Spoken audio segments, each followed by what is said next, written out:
நினைத்தாலே முக்தி தரும் என பக்தர்களால் அழைக்கப்படும் திருவண்ணாமலை அண்ணாமலை கோவில் மகாதீப திருவிழா நாளை வெகு விமர்சையாக கொண்டாடப்பட இருக்கிறது. ஒவ்வொரு ஆண்டும் மலை உச்சியின் மேல் ஏற்றக்கூடிய அந்த மகாதீப திருவிழாவை காண்பதற்காக ஏராளமான பொதுமக்கள் மாநிலத்தின் பல்வேறு மாவட்டங்களிலிருந்தும் பல்வேறு பிற மாநிலங்களிலிருந்தும் ஏராளமான பொதுமக்கள் இங்கு கூட இருக்கிறாங்க. இந்த ஆண்டும் சுமார் 40 லட்சத்திற்கும் மேற்பட்ட பக்தர்கள் இங்கு வருவார்கள் அப்படின்னு எதிர்பார்க்கப்படுது. இருப்பினும் இந்த ஆண்டு வரலாறு காணாத வகையில் திருவண்ணாமலை மாவட்டத்தில் கனமழை பெய்தது. குறிப்பாக பெஞ்சல் புயல் காரணமாக கடந்த டிசம்பர் மாதம் 1ஆம் தேதி பெய்த கனமழையின் காரணமாக திருவண்ணாமலை மலை உச்சியில நிலச்சரிவு ஏற்பட்டது என்பது தெரிய வரும். இதன் காரணமாக இந்த ஆண்டு ஒவ்வொரு ஆண்டும் மலை உச்சியின் மேல் சுமார் 2500 பக்தர்கள் மேலே செல்வதற்கு அனுமதிக்கப்படுவாங்க. அந்த மகா தீபத்தை பார்ப்பதற்காக அனுமதிக்கப்படுவாங்க. ஆனால் இந்த ஆண்டு நிலச்சரிவு காரணமாக அந்த மண்ணின் ஈரத்தன்மை அதிகமாக இருப்பதன் காரணமாக பக்தர்கள் நலன் கருதி அரசு அனுமதிக்கவில்லை. இந்த ஆண்டு அனுமதிக்காத காரணத்தினால் அந்த கொப்பரையை எடுத்து செல்லக்கூடிய நபர்கள் மட்டும் எடுத்து சென்று கொப்பரையை மேலே வைத்திருக்கிறாங்க. அதே போல 4 டன் எடை கொண்ட நெய் வந்து எடுத்து செல்லப்பட இருக்கிறது. சரியாக நாளை மாலை 6 மணிக்கு மகா தீபம் இந்த மலை உச்சியின் மேல் ஏற்றப்பட இருக்கிறது. முன்னதாக காலை 4 மணிக்கு கோவில் சன்னதியில கருவறையில காலை 4 மணிக்கு பரணி தீபம் ஏற்றப்படும். குறிப்பாக ஒவ்வொரு ஆண்டும் அர்த்தநாதீஸ்வரர் ஆண்டுக்கு ஒரு முறை காட்சியளிப்பார். அந்த அடிப்படையில் மாலை 5:55 மணிக்கு அர்த்தநாதீஸ்வரர் அந்த தீப ஒளியோடு காட்சி தர இருக்கிறார். அதுக்கு பிறகு சரியாக 6 மணிக்கு மலை உச்சியின் மீது அந்த மகா தீபம் ஏற்றப்படும்.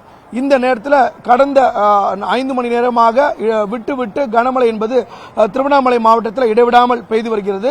குறிப்பாக காலை அதிகாலை 5 மணி முதல் 8 மணி வரை இடைவிடாமல் பெய்து வந்த மழை மீண்டும் சுமார் 12 மணியிலிருந்து தற்போது வரை அதி கனமழையாக பெய்து வருகிறது. இந்த நேரத்திலும் கூட பொதுமக்கள் நீண்ட வரிசையில் காத்திருந்து இங்கு சாமி தரிசனம் செய்து கொண்டு போறாங்க. நாளை அதிக அளவில் பக்தர்கள் கூடுவாங்கன்னு எதிர்பார்க்கப்படுது. இருப்பினும் கோயில் வளாகத்திற்குள் நாளை மாலை அதாவது மகாதீபம் ஏற்றப்படக்கூடிய அந்த நேரத்தில் சுமார் 12,000 நபர்கள் வரை மட்டுமே பக்தர்கள் கோயில் வளாகத்திற்குள் அனுமதிக்கப்பட்டிருக்கிறாங்க. இருப்பினும் இந்த கிரிவல பாதையை சுற்றி சுமார் 40 லட்சத்துக்கும் மேற்பட்ட பொதுமக்கள் கூடுவார்கள் அப்படிங்கிறதுனால ஆங்காங்கே வந்து வாகன பார்க்கிங் அதாவது கார் பார்க்கிங் வசதி இந்த திருவண்ணாமலையில் 125 இடங்களில் ஏற்பாடு செய்யப்பட்டிருக்கிறது.